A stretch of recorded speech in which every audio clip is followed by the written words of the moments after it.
how will the policy respect the rights of like all students, like either Christian, Jewish, Muslim, Hindu, Buddhist? How will we ensure if they're all in one area? Is that teacher going to be responsible? So the teacher is not responsible. The teacher is responsible for behavior on campus, student code of conduct, not for the content. So within one location, my understanding of the bill is you have one location for all faiths. And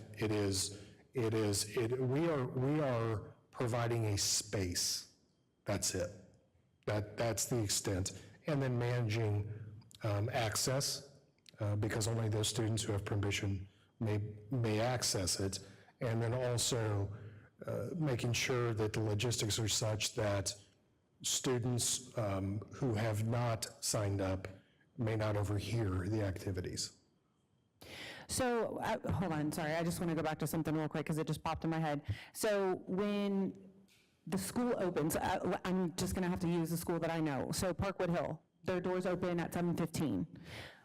And their school day starts, I believe at 7:45. Somebody correct me if I'm wrong. So 7:15 is when the teacher has to be there, correct? Typically, yeah.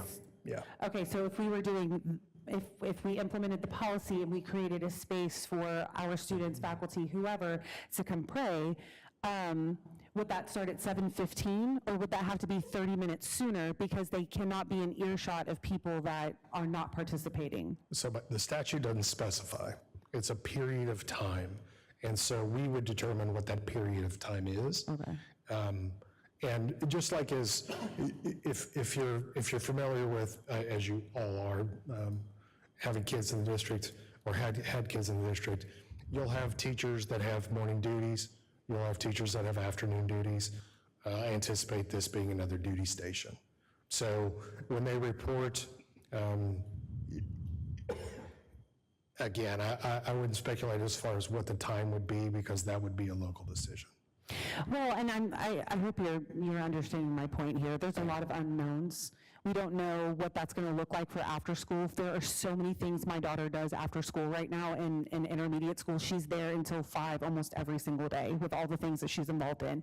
So if this were something to where it's going to be after school, then that could potentially be very long because you can't be in earshot of the people that are not participating. If we're doing it beforehand, it has to be before 7:15. So it's before that 30-minute window that you're talking about.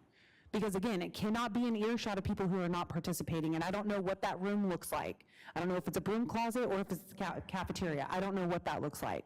I don't think any of us know what that looks like.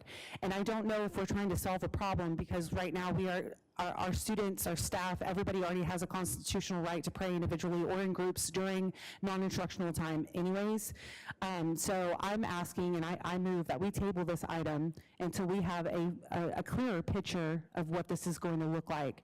I say we table it, we have a sample policy that's written up, let us really digest that, know what that looks like, answer a lot of these questions because I have many more, but just for the sake of time, especially for everybody who's been here hearing all the other subjects we've been talking about tonight, there's been a lot of questions from our community, and it's not saying, I mean, again, I'm in a Christian conservative household, we pray all the time. My kids are probably praying before every single test.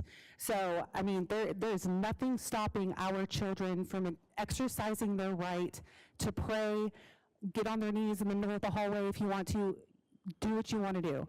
But there's nothing stopping them from doing that. So for us to put a policy in place when we have our neighbors to the west who have already voted on this, and they have the same policies in place, and they have also recognized that their students and their admin and everybody else has the constitutional right to pray however they see fit. So they voted no to this resolution. So I think before we hastily make a decision to implement something that we don't fully understand, especially with the fiduciary responsibility that we have on this district where money is already bleeding out everywhere, that we make sure we understand the cost to this district before we implement something like that. That's all I'm asking. So if we can agree on that, I move that we table this.